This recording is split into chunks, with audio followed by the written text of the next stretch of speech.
Boa noite a todos. Estamos aqui em mais uma palestra virtual do Corecon São Paulo. Hoje recebendo Igor Lucena, um especialista aqui para falar do mundo tripolar. O que seria isso, não é mesmo? E então, para você que é leigo como eu, vai ser uma excelente oportunidade de conhecer. Para você que já é inteirado sobre o assunto, é economista, talvez já tenha alguma noção, mas certamente vai aprender muito mais hoje aqui. E para apresentar a live de hoje, a nossa coordenadora do Fórum de Conjuntura Econômica, conselheira Alessandra, por gentileza.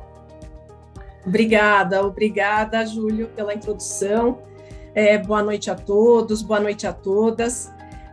Gostaria de agradecer em especial a presença do Igor Lucena, que vai fazer essa discussão com a gente sobre realmente o que é a economia brasileira nesse mundo tripolar, acho que com tantos eventos, né? Assim, desde uma pandemia, o conflito entre Rússia e Ucrânia, e o que isso tudo pode representar aqui para a economia brasileira, que já tem seus próprios desafios. Mas só para apresentar, então, oficialmente o Igor, né? Ele é economista pela Universidade Federal do Ceará, é também empresário e doutor em Relações Internacionais pela Universidade de Lisboa, né?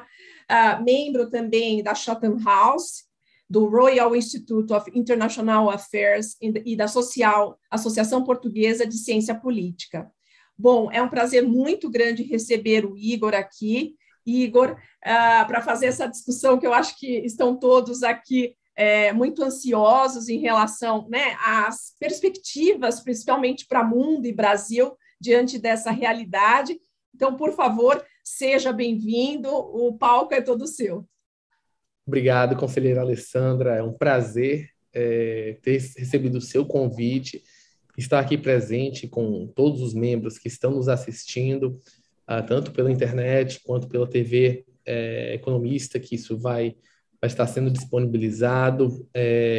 Queria começar dizendo que a gente está num admirável novo mundo, né? Eu acho que, como minha formação como economista, sempre me deu uma visão bastante clara sobre aspectos gerais de como o mundo funciona.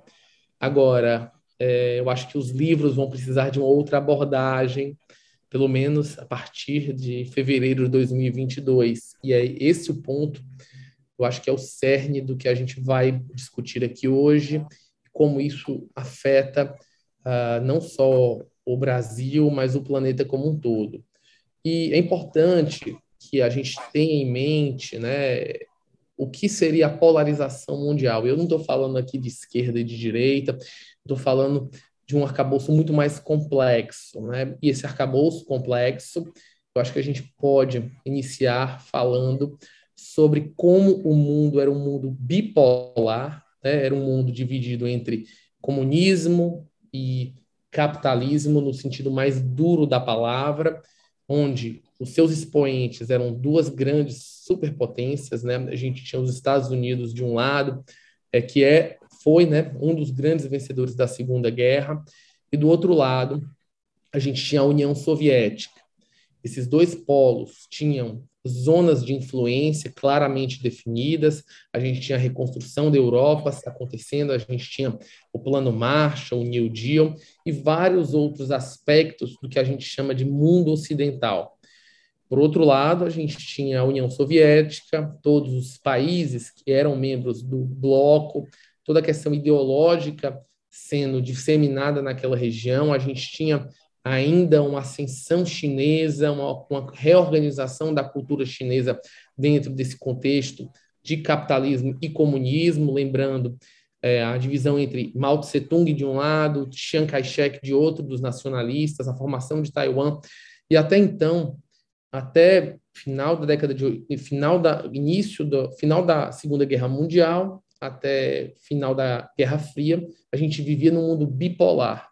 E esse mundo bipolar se rompeu. A gente teve a queda da União Soviética do ponto de vista econômico, a gente teve o desfacelamento das antigas repúblicas, a criação da Federação Russa, que foi colocada ao chão, por assim dizer, e os Estados Unidos emergiu como a única superpotência mundial. E por que ele é uma superpotência?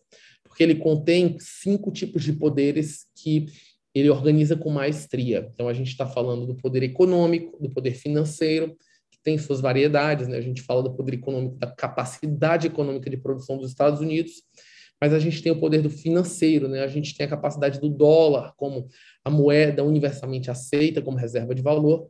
Os Estados Unidos conseguiram colocar o seu poder cultural, né? Era uma arma na Guerra Fria, e isso se tornou amplamente conhecido. A gente conseguiu ver a diplomacia americana se tornando uma arma de efeito. E, por final, o 5º poder, que era o poder militar, nitidamente o mais forte de todos eles até hoje. Até então, o mundo teve essa configuração onde os Estados Unidos dominou todos os grandes aspectos da vida econômica das nações e puxou o mundo até o que a gente chama de ascensão chinesa, né? Com as reformas que a China fez, principalmente durante o período de Deng Xiaoping e a abertura econômica, isso teve uma transformação. Eu acho que o maior erro que foi colocado, e isso foi durante o período da análise de Henry Kissinger, foi que a China, de alguma maneira, se tornaria uma democracia porque o capitalismo entrou dentro dela. Eles não esperavam que a China teria uma capacidade de domar o capitalismo à sua própria maneira. E, em parte, a gente assistiu isso também com a Rússia. A Rússia, apesar de ter tido uma visão de abertura muito grande, eu acho que a senha do McDonald's, né, foi talvez o ponto principal quando o McDonald's voltou a abrir, mas eles não conseguiram fazer isso. Eles tornaram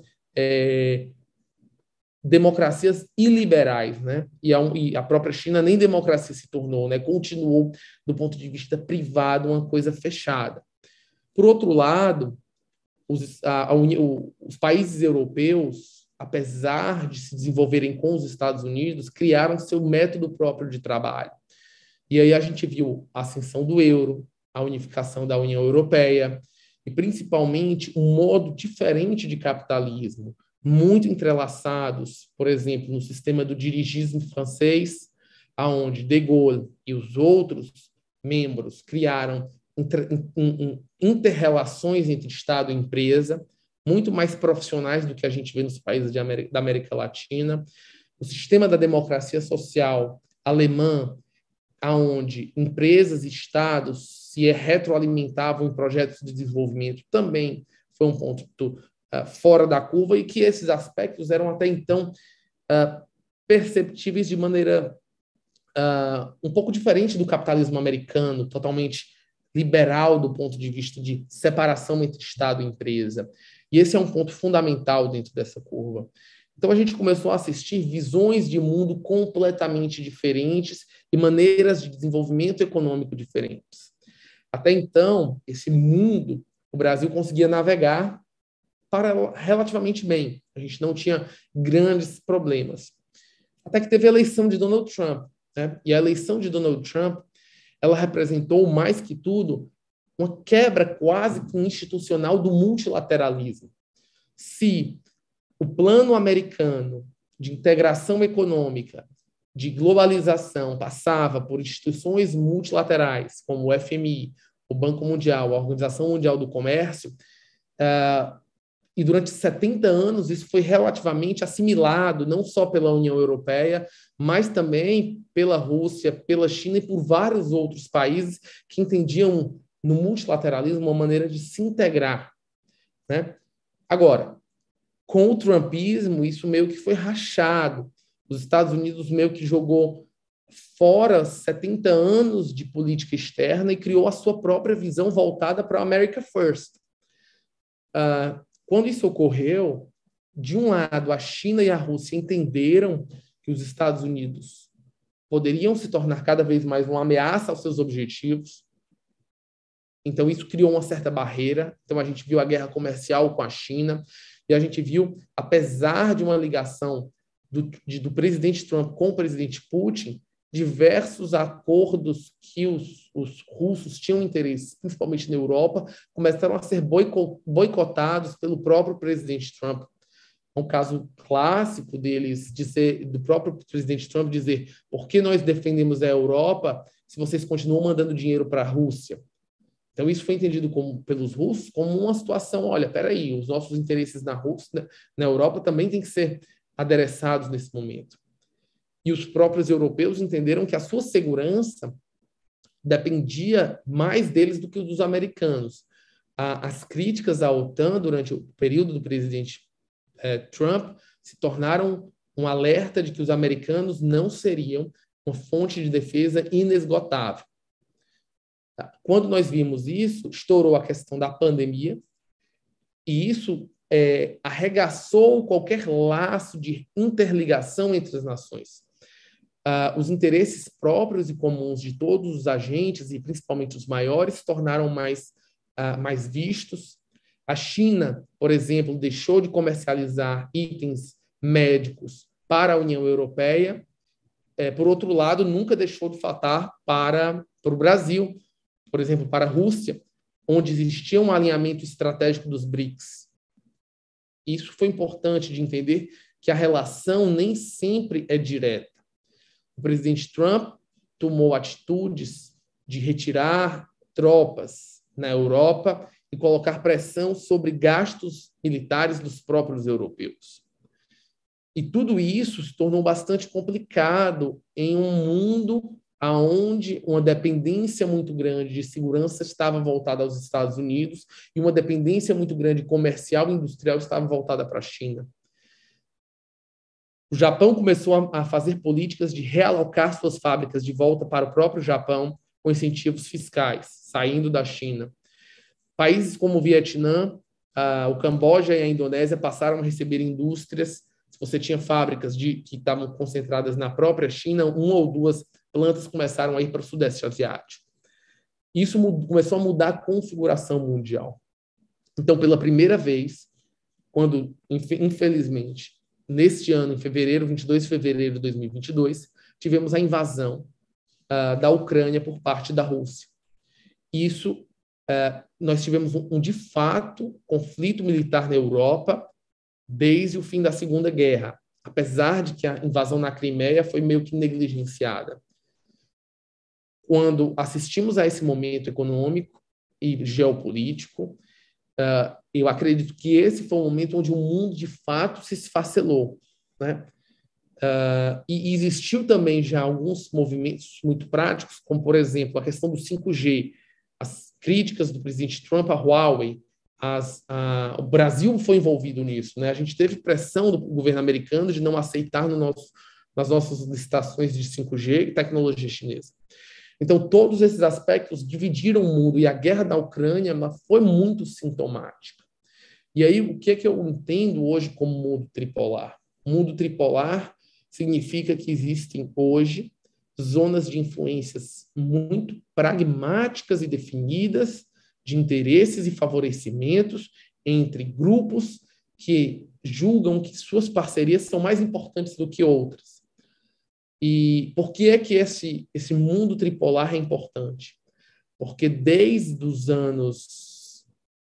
o fim da Guerra Fria, todas as nações realizavam suas relações comerciais e interligadas, baseadas no comércio, baseadas na alocação mais eficiente de recursos, baseada no fato de que se eu consigo custos mais baixos para a minha economia de escala nacional, eu posso tolerar ditaduras, eu posso tolerar ações, incursões militares, eu posso tolerar até mesmo nações que não respeitam direitos humanos. Isso acabou. Todos nós que provavelmente estamos assistindo essa live vivemos num mundo onde os interesses econômicos se sobrepujavam todos os outros. Hoje não é isso. Hoje, a partir do momento que as sanções econômicas foram alocadas contra a Rússia, principalmente por parte da União Europeia e dos Estados Unidos, o recado é claro: a segurança militar, a segurança territorial, e principalmente a segurança das populações vem acima dos interesses econômicos. E isso é um fato de que nós não havíamos assistido em mais de 70 anos. A última vez que nações colocaram interesses de segurança acima dos econômicos, do ponto de vista de suas relações, foi durante o período da guerra, onde você parava de comercializar, entendendo que existiam direitos e preceitos fundamentais que eram inegociáveis comercialmente. Isso é muito sério, porque coloca dentro das empresas e da economia um fator geopolítico, que é o seguinte: como eu consigo defender a minha nação, como eu consigo defender o meu povo de influências geopolíticas externas. E eu não falo só dos europeus, que estão basicamente próximos ao conflito, né? Você vê o mapa, a Lituânia, que é um membro da OTAN e da União Europeia, está nas fronteiras da Ucrânia praticamente. Mas como é que os Estados Unidos protegem os cidadãos americanos de flutuações de preço na bomba de gasolina? Como é que o governo brasileiro vai proteger o cidadão brasileiro da fome que disparou drasticamente dentro do nosso país? Como é que as empresas vão colocar nos seus custos operações comerciais internacionais? Dentro desse contexto como um todo, é que se gera um mundo, e aí é onde a gente vai abordar, do que eu chamo de tripolaridade mundial. Como é que essa tripolaridade existe e como é que ela nitidamente está sendo colocada para as nações. Com a explosão da guerra e com todos esses efeitos ocorrendo, um ponto que ficou muito nítido foram preferências. Nações que confiam mais nas outras em relação a diversos aspectos específicos. E como isso se organiza? Por exemplo, os Estados Unidos com o Canadá e o México renegociaram o NAFTA ainda durante a governança do presidente Donald Trump. Nesse contexto, e vendo que as sanções vão começar a influir vários aspectos, cidades hoje como Monterrey têm uma infinidade de empresas chinesas realocando suas terceirizadas para aquela região, entendendo que o mercado norte-americano vai procurar realocar suas empresas parcialmente da China para o México. Por quê? Porque novos lockdowns e a possibilidade de conflitos naquela região com Taiwan podem ter respingos em empresas chinesas. Então, a possibilidade de realocação dessas empresas para o México significa que eles não querem perder o mercado norte-americano. Da mesma maneira, empresas que operam no Sudeste Asiático começam a entender o norte da Europa como um possível ponto de negociação, principalmente a região do Maghreb, para ascender ao mercado europeu, com risco de que, no futuro, embarcações possam estar travadas no Mar Negro e no Mar Báltico em relação ao conflito ucraniano e que não possam entregar produtos e serviços. Isso significa que, na visão de várias empresas, hoje, o risco geopolítico de não conseguir entregar produtos e serviços torna-se tão importante quanto custos mais baixos. Então, realocar fábricas da China e da região do leste europeu mais próximas ao seu mercado consumidor final torna-se uma necessidade. Não significa que a gente está falando em retirar totalmente da China as fábricas, mas se uma empresa tem 3, 4 plantas, talvez uma ou duas delas estejam agora mais próximas da Europa e dos Estados Unidos, entendendo que política de lockdowns vai demorar até 5 anos, dado que Xi Jinping anunciou que o Covid-0 veio para ficar, a política Covid-0, dado que um conflito se espalhando não só na Ucrânia, mas pela Moldávia e outras regiões pode causar, mais uma vez, um aumento de custos de transporte que podem inviabilizar produções comerciais, que os Estados Unidos veem hoje na América Latina uma zona de um tabuleiro de xadrez de influência, onde eles têm interesse de voltar a investir, tentando minar os interesses chineses na região. Então, a crise do Covid, e principalmente a crise na Ucrânia, colocou dentro da mesa o que a gente chama nas relações internacionais de realismo, de que a realidade se impõe como ela é, não como como gostaríamos que fosse. Nós vivíamos antes desse período o que as relações internacionais preconizam como liberalismo, onde as relações comerciais são preponderantes. Mas hoje, as relações militares e de defesa estratégica são fundamentais. E é interessante, quando eu falo defesa estratégica, às vezes eu posso estar sendo entendido como economistas, né, que estamos nos assistindo, como algo do ponto de vista keynesiano ou nacionalista, mas não é isso. Hoje, nós temos mais de 100 nações analisadas pelo Fundo Monetário Internacional que têm políticas estratégicas industriais pós-pandemia.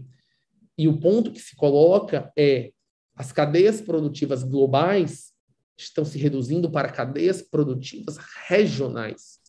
Eu não digo aqui que a globalização está se desfarelando, mas ela está talvez diminuindo o seu ritmo de expansão.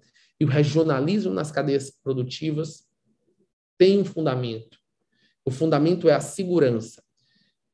De maneira prática, uma indústria que depende de minério de ferro, que depende de microchips, ela prefere pagar mais caro, tendo fornecedores próximos e que são geopoliticamente alinhados, nações aliadas, do que custos mais, e mesmo assim pagando mais caro, que a sua indústria continue a rodar todos os dias, do que ficar dependente de nações onde conflitos geopolíticos existem e que mesmo os custos mais baixos, ela pode incorrer no risco de parar sua produção. E isso disruptar toda uma cadeia produtiva, gerar desemprego e, principalmente, colocar sua credibilidade em jogo. Então, dentro da visão de negociação dos interesses internacionais, agora as empresas precisam entender como elas se relacionam com seus parceiros, onde os seus parceiros estão realocados e como isso vai influenciar o seu modelo de negócio daqui para frente. Dito isso, o mundo, e eu volto para o começo da minha explanação, ele deixa de ser unipolar, onde os Estados Unidos basicamente dominava todo o centro, porque o presidente Trump, ainda na sua política de America First, colocou um espaço geopolítico para outros players.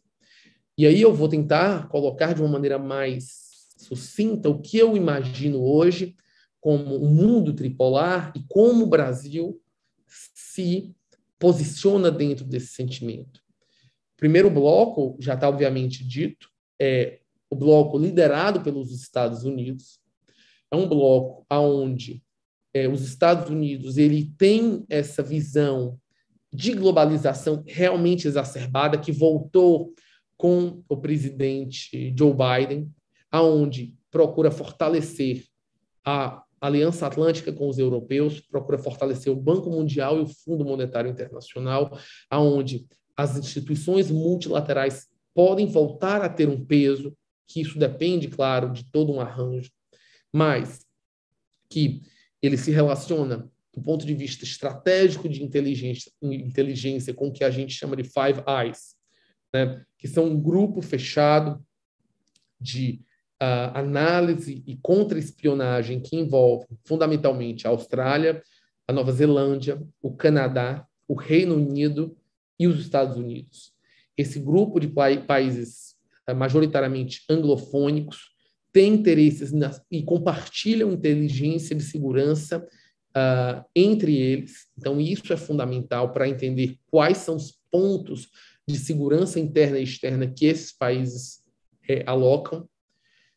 Um outro ponto é que, com o Brexit do Reino Unido, eles tentam realocar com esses países do bloco do Five Eyes alianças comerciais que são de seu interesse. E isso ficou muito nítido quando a França havia planos muito claros de venda de submarinos atômicos para a Austrália e, ao apagar das luzes, essa negociação foi declinada pelos australianos e foi retomada com os americanos e com o Reino Unido. Então, houve um detrimento de um parceiro na Europa em relação aos parceiros anglofônicos. Isso muito claramente mostra um alinhamento geopolítico e estratégico com os Estados Unidos. Agora, paralelamente a isso, os Estados Unidos lideram esse bloco também com outros players como o Japão, Taiwan, Coreia do Sul, que são players que, de fato, têm uma ligação de segurança internacional, que o seu desenvolvimento econômico e a sua parceria é muito grande. Em especial na Ásia, esses países servem de plataforma de apoio contra a ascensão chinesa naquela região. Então, esse primeiro bloco é o que eu chamo de um bloco altamente liberal e que, apesar de tudo, tem uma influência geopolítica uns sobre os outros, histórica e principalmente do ponto de vista comercial, que agora procuram fazer acordos cada vez mais próximos entre si. O segundo bloco, que é também forte e não há dúvida, e já está muito claro, é um bloco sino-russo, né? É um bloco onde, majoritariamente, a Rússia demonstra uma transferência de capacidade militar ultrassônica e, principalmente, nuclear com a China. É o maior arsenal atômico do mundo, mas depende cada vez mais da economia chinesa para sua própria sobrevivência. E é um bloco majoritariamente autoritário, né? Onde você tem uma liderança autoritária nos dois países, aonde você não tem liberdade de imprensa, ao contrário do bloco americano, aonde o bloco procura, através de coagir outros membros e estar junto de países que têm uma afinidade político-ideológica. Por exemplo, os países de liderança árabe são países, então a gente fala aqui do Irã, a gente está falando dos Emirados Árabes Unidos, a gente está falando da Arábia Saudita, que tem uma aproximação cada vez maior do ponto de vista de investimentos e de segurança com os russos e com os chineses. Paralelamente a isso, na América Latina, é óbvio que Cuba, Venezuela, são países que são atrelados a esse bloco pela questão de governos, mas que, fundamentalmente, fazem frente aos Estados Unidos. E agora, a gente viu claramente que a Rússia e a China procuraram usar os países árabes para realizar negociações de petróleo em yuan, não mais em dólares, ou seja, a possibilidade de retirar dos americanos a capacidade, a primazia do dólar como um instrumento geoeconômico de sanção. Então, nitidamente, há um alinhamento desse bloco porque eles têm interesses geopolíticos, econômicos e podem, sim, num próximo futuro, invadirem territorialmente Taiwan, cercos comerciais ao Catar, guerras com o Egito e principalmente com Israel. Então, dentro desse conflito, há uma clara visão de um bloco se formando com a liderança sino-russa do ponto de vista de PIB e de capacidade militar. Então, esses dois são basicamente blocos que têm uma visão geopolítica diferente, mas uma visão ideológica, uma visão comercial muito afobada. E aí onde seria um terceiro bloco, e aí é onde eu gosto de colocar como uma novidade. Para mim, o bloco terceiro, e muito claro, é o bloco dos europeus. A União Europeia, apesar do Brexit, os 27 membros, tem uma capacidade muito grande de ditar regras internacionais. Existe uma visão de soft power chamado European Standards, que vem sendo alocada ao redor do planeta. E pode parecer uma besteira, mas não é. Eles vêm colocando isso muito pragmaticamente. A partir de agora, os carregadores de celulares vão ter que obedecer o padrão europeu de carregamento USB-C. E o governo americano vai também adotar o mesmo padrão de carregamento. Isso vai terminar sendo adotado em todo o planeta. Ou seja, para que o single market, um mercado de 500 milhões de habitantes, você tenha uma abertura das empresas de TI, começam a ser colocadas regras pré-estabelecidas. A nossa LGPD, que foi adotada no Brasil e vem sendo adotada em outros países, vem baseada no standard LGPD da União Europeia. E vários outros processos internacionais de padronização, principalmente do ponto de vista empresarial e governamental, vem sendo abordado dentro do seio da União Europeia. Paralelamente a isso, os europeus têm hoje o euro, que apesar de todas as falhas, é o mais próximo instrumento financeiro que pode se comparar como reserva de valor e é majoritariamente aceito após o dólar, tanto do ponto de vista de reserva, quanto com recurso de aderência, né, de moeda transacional. Quando a invasão da Europa ocorreu e o governo francês, principalmente o governo europeu, adotou pela política de investir mais de 2% do PIB dentro do arsenal militar, reacendeu o rearmamento na Europa e que isso é fundamental. Lembrando que países como França são países que também têm capacidades atômicas. Então, dentro da União Europeia, você tem potências nucleares que não são desprezíveis. Um outro ponto fundamental é que cada dia que passa, e muitos dos brasileiros não enxergam isso, a África se torna um continente em ascensão. A gente tem hoje a ascensão da União Africana, que vai ter um mercado consumidor de aproximadamente 200 milhões de habitantes em 32 países, que vem sendo ratificado e se molda dentro dos moldes da União Europeia. O norte da África e região do Maghreb é uma região de grandes investimentos europeus. Então, quando a gente analisa todos esses pontos, o que a gente entende, e principalmente com a política de alargamento da União Europeia, agora a ascensão de candidaturas da Moldávia, da Ucrânia e de outros países, como Montenegro, como foi a Sérvia, e assim sucessivamente, significa que o eixo de poder, não só de soft power, mas voltando ao hard power, mais investimento em armas, mais investimento na sua própria proteção europeia e menos dependência dos Estados Unidos. Agora, qual é a diferença dos europeus? São países democráticos, eu acho até que muitas vezes mais democráticos que os Estados Unidos, do ponto de vista de estabilidade política. São países que, apesar como eu disse, a União Europeia ter seus problemas, é um projeto que trouxe paz na Europa durante 70 anos e que, do ponto de vista de PIB per capita e prosperidade dos países, é um projeto exitoso. Então, o que hoje eu gostaria de salientar é que existe, sim, e, obviamente, pelo single market, esses países se retroalimentam, e essa retroalimentação favorece o desenvolvimento das empresas europeias dentro delas. Então, o que eu posso dizer hoje que existe é um mundo em que 3 blocos de poder estão claros. Existe um bloco liderado pelos Estados Unidos, existe um bloco liderado pelos europeus, pela União Europeia, existe um bloco liderado pela China e pela Rússia.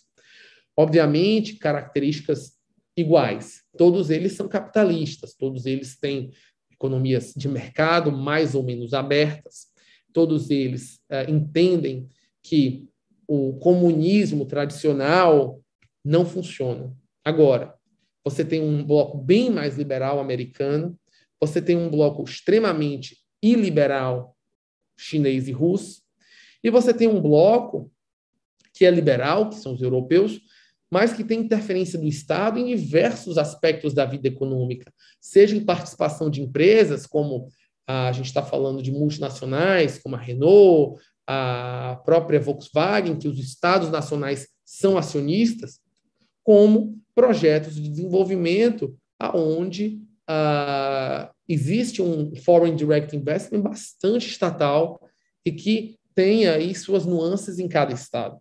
Agora, como é que o Brasil, e a gente voltando para a nossa visão, se movimenta dentro desse contexto? Cada um desses blocos, eles têm interesses convergentes entre si, ou seja, os maiores investidores na Europa são os chineses, a aliança militar de defesa da OTAN é entre os americanos e os europeus, mas a divergência é clara. O 5G e as novas tecnologias de ponta, os americanos e europeus divergem drasticamente sobre isso.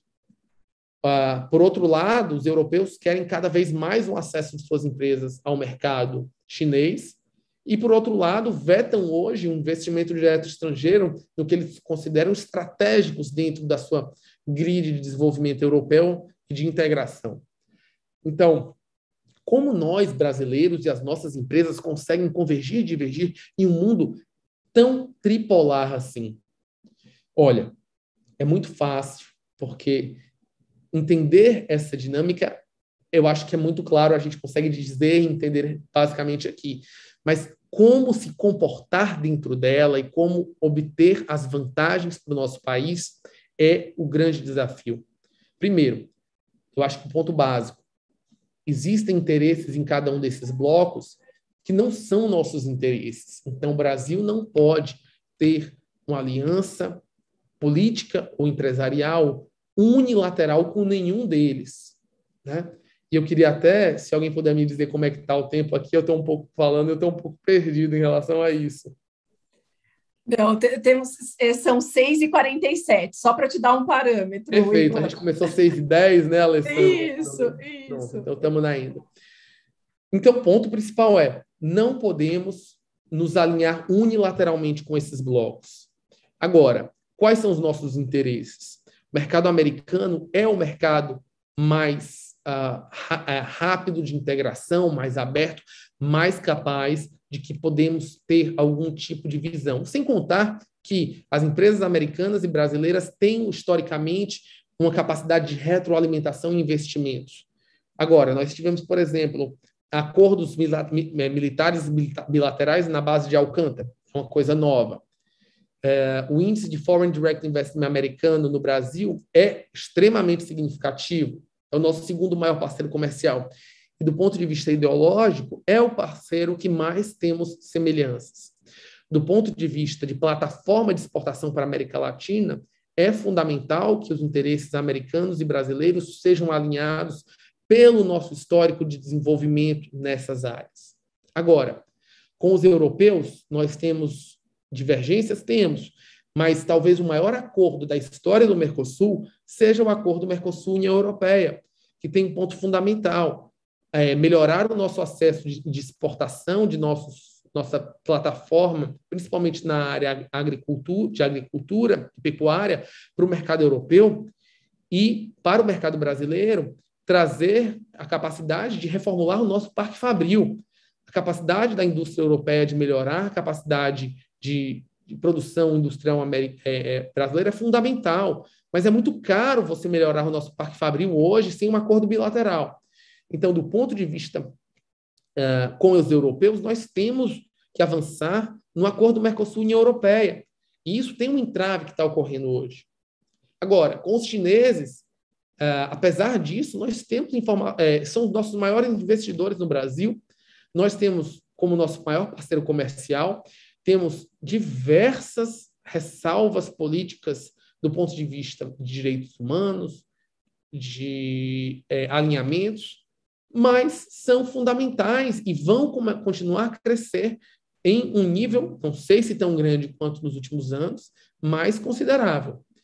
Então, é interesse do Brasil participar de uma guerra comercial americana contra os chineses? Não. É interesse do Brasil ter conflitos do ponto de vista sino-russo, Ucrânia e União Europeia, que basicamente está acontecendo hoje? Não. Quais são os interesses brasileiros?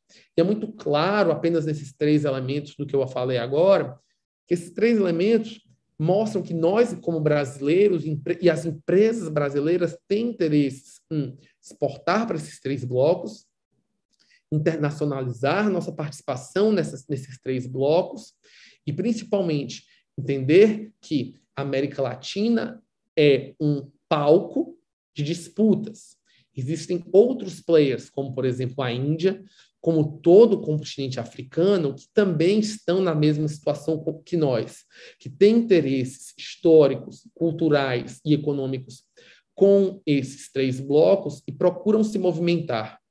Qual é a nossa vantagem? Que o Brasil é um país que tem uma formação miscigenada, nós temos raízes europeias, nós temos histórico de reconhecimento da nossa independência com os americanos, nós temos uma grande população chinesa que veio para cá, e tudo isso, do ponto de vista cultural e empresarial, é uma vantagem. A nossa língua europeia e nossas relações históricas com Portugal nos ajudam a ter alianças europeias. Agora, existe a necessidade não só de que governos federal, estaduais, municipais entendam a geopolítica onde nós estamos trabalhando e onde estamos pisando, e principalmente as empresas brasileiras precisam entender que esses aspectos geopolíticos desses 3 blocos são importantes. Eles divergem entre si em muitos aspectos, eles são adversários entre si em muitos aspectos, mas eles também são complementares. E o capitalismo é que os entrelaça, seja financeiro, seja o capitalismo das suas empresas. Então, quando eu falo do que o Brasil precisa entender agora, é como, daqui para frente, essas relações entre esses 3 blocos vão se desenvolver entre acordos comerciais, acordos militares, acordos de defesa e, principalmente, como o regionalismo vai se moldar nesses 3 blocos, como o Brasil, dado os seus interesses nesses 3 blocos, podemos nos realocar.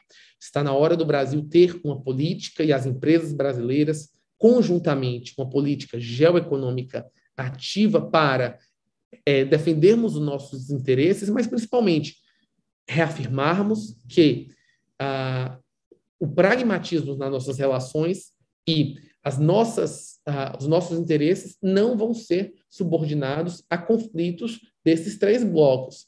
O Brasil já fez isso no passado.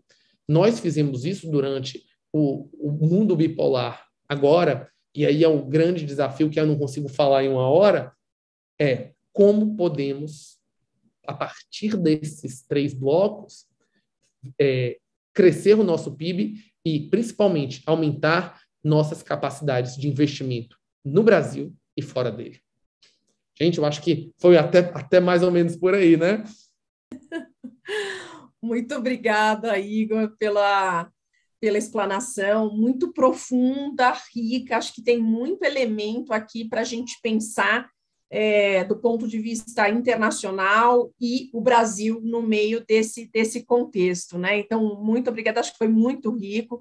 Eu vou abrir aqui para a parte de perguntas, mas eu acho que eu já começando, acho que ficou muito claro, né, Igor, pela sua explanação, que agora os países entenderam, à luz desses eventos recentes, né, todos, que o custo da interrupção das produções, né, das cadeias de produção, ele é maior, né, do que o custo de você ter essa produção um pouco mais regional, né?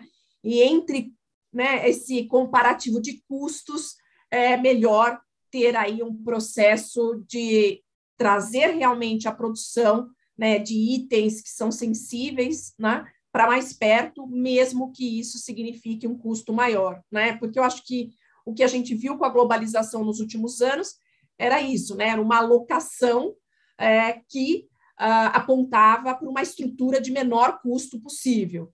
E aí percebeu-se, diante de todos esses eventos, né, e agora com a importância dos eventos geopolíticos, além dos eventos de saúde, que outros elementos entram na hora da decisão, né?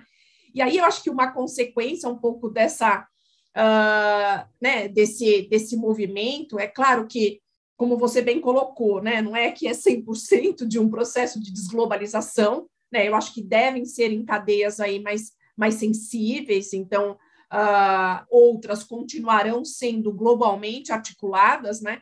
Mas o ponto é que, para algumas cadeias, isso deve significar, no fundo, aumento de preço ao consumidor final, né? E eu acho que isso é uma realidade, né? Então, se é o iPhone que é sensível e ele sendo produzido de forma significativa na China, a partir do momento que ele passa a ser produzido nos Estados Unidos, o preço desse iPhone vai ser outro, vai ser mais alto. Acho que esse é um pouco o custo que a gente, né, vai ter em termos de sociedade global de um processo eu diria, de uma globalização um pouco mais limitada em relação ao que a gente tinha, né? É esse também o seu entendimento, Igor? Eu acredito que sim, Alessandra. Eu acho que, no final da ponta, esses eventos geopolíticos, eles vão aumentar custos. E tudo isso vai para o consumidor final. E isso nos preocupa porque a gente está num momento inflacionário. Então, isso significa que, por mais que políticas monetárias, bancos centrais estejam efetivamente fazendo o seu dever de casa, até que limite eles vão conseguir fazer isso? Porque, de fato, os preços vão subir pelos eventos geopolíticos que não são controlados por políticas fiscais e monetárias. Então, tudo isso também vai ficar na conta do consumidor final. Perfeito. Eu acho que é um pouco do que a gente consegue depreender desse processo todo, né? E só para pegar um pouco mais depois eu abro aqui também para os demais, eu achei muito interessante né, a questão do mundo tripolar, e a gente pensando aí nesses 3 blocos, um liderado pelos Estados Unidos, outro bloco dos europeus e o outro sino-russo. E aí a posição do Brasil, que eu concordo completamente, que assim, não dá para brigar com ninguém. Eu tenho que buscar esses alinhamentos, porque se eu brigar né, assim, com algum deles ou gerar algum tipo de conflito aqui, a gente pode sair como um grande perdedor, né? E, infelizmente, acho que o Brasil, nos últimos anos, na parte de política externa, deixou muito a desejar, né? A gente viu aí alguns levantamentos aí de bandeiras muito delicadas em relação, seja Estados Unidos, seja China, parceiros comerciais super aí relevantes, né? Com implicações importantes aqui para os negócios, né? Tanto é que a gente viu o empresariado já muito nervoso nos vários segmentos em relação a essas movimentações.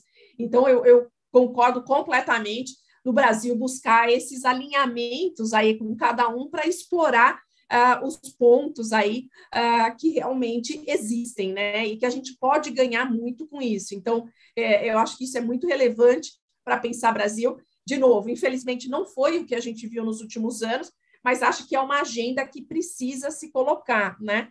E a gente fugir desse risco de, eu diria que brigas desnecessárias ou desalinhamentos desnecessários, para dizer o mínimo, a partir de algumas posições ideológicas, né? Então, eu acho que essa é uma agenda aí, acho que a ser retomada, né, Igor? Eu acho que é a ser construída, porque até mesmo assim, conversando aqui com clientes e tudo, a gente sente que havia muita dificuldade para algumas agendas diante desse contexto que se colocou o Brasil no ambiente internacional nos últimos anos. Assim, dificuldade de levar agendas, de levar planos de investimentos para alguns países que não queriam, enfim, escutar diante dessa posição que o Brasil acabou tendo, né? Eu diria que até meio isolada diante de algumas bandeiras nesses últimos anos, ou seja, então é uma agenda que vai ter muita atenção e muito trabalho, né, Igor?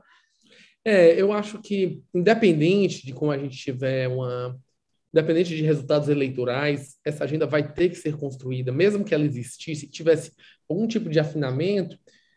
Depois desse ano, tudo mudou, né? Eu acho que o que eu digo, essa questão do mundo tripolar veio com essa guerra na Ucrânia. Então, todos os approaches das empresas, do governo, tem que ter um novo alinhamento.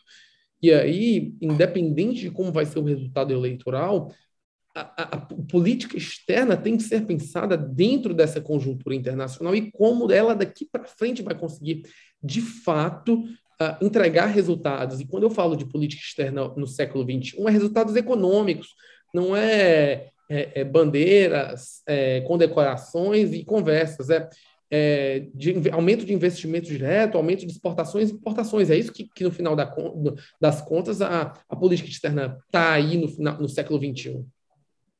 Uhum. Perfeito. E é isso que traz aumento de PIB potencial, geração de emprego e geração de renda, né, Igor? Então, eu concordo plenamente. Não, perfeito. Muito obrigada, Igor. Eu abro aqui para os demais, por favor, para quem tiver perguntas ainda para o Igor. Acho que a gente está 7 horas, mas talvez aí um minutinho, né, Igor? Conselheira, Igor, não recebemos nenhum questionamento aqui pelo chat. Vamos ver aqui mais um, dole uma, dole duas. Parece, viu, professor Igor, que todos entenderam bem a palestra do senhor aqui, o assunto, viu? Espero que sim. Não é tão simples assim, mas eu tentei sumarizar de uma maneira que pudesse ser o mais didático possível. Perfeito. Nosso presidente Pedro Afonso, a Melissa está agradecendo por compartilhar os conhecimentos, viu, Igor? Presidente Pedro Afonso, alguma colocação?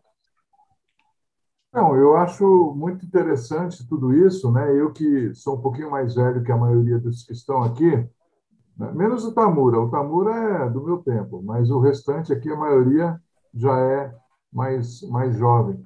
E a gente via justamente aquele embate entre leste e oeste, né? E hoje a gente percebe que a coisa é extremamente mais complexa do que se imaginava à época e ainda mais que se imaginava até na ficção. E aí estou falando em De Volta para o Futuro, quando o patrão seria o japonês. E, na verdade, a gente descobriu que o patrão vai ser o chinês, não é isso? Então, tem isso. Mas, para nós, economistas, isso é absolutamente... Eu estou brincando um pouco, mas, certamente, para nós, economistas, é muito importante que a gente tenha essa visão. A nossa função de economistas, ela ultrapassa aquilo que antes não ultrapassava, que eram os limites da nação brasileira. Hoje, nós temos que pensar globalmente. Tanto é assim que, inclusive, no próximo, Igor, só para que você saiba, no próximo Congresso Paulista de Economia, que será no dia 8 e 9 de setembro, uma das mesas, eu acho que até 2 mesas, né, Júlio? Eu não me lembro se estão com 2 mesas ou uma, é um seminário com pessoas do mundo todo para falar sobre a formação do economista nesse mundo. Aquilo que o economista precisa saber para poder exercer bem a sua função. Não é mais a economia nacional apenas, são todos esses movimentos de força, seja força econômica, seja força militar, seja força política, como foi colocado aí, né? Então, é muito importante a sua palestra, eu te agradeço bastante, agradeço também a conselheira Alessandra por ter tido a ideia de te convidar, porque para nós é muito importante esse conteúdo. Eu que agradeço, presidente, Alessandra, eu fico honrado de poder estar aqui falando para todos vocês e falar um pouquinho desse movimento, porque ele, muitas vezes, né, a gente fica preso muito à análise puramente econômica, e hoje, né, eu acho que o campo da geopolítica, eu acho que ele expandiu. Eu acho que hoje o campo que nós, economistas, e eu acho que precisa estar na mesa de todo um futuro economista, é o campo da geoeconomia, né? Que é como os aspectos políticos entrelaçam com os econômicos e os econômicos com a política. Eu acho que de hoje para frente isso não pode estar fora do campo de análise. É isso mesmo, né, Igor? Concordo plenamente. A formação aí desse novo economista com capacidades para lidar com esse nosso mundo que se impõe, né? Como você colocou, né? É o que se impõe, na verdade, né? É o realismo.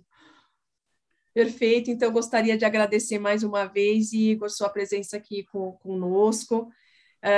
Esperamos contar com você em outras oportunidades para boas discussões. Então, realmente agradeço e agradeço a presença aqui de todos e todas que estão nos acompanhando e passo a palavra aqui para o Júlio, o nosso, né, Júlio, nosso mestre de cerimônias. Mestre de cerimônias, justamente.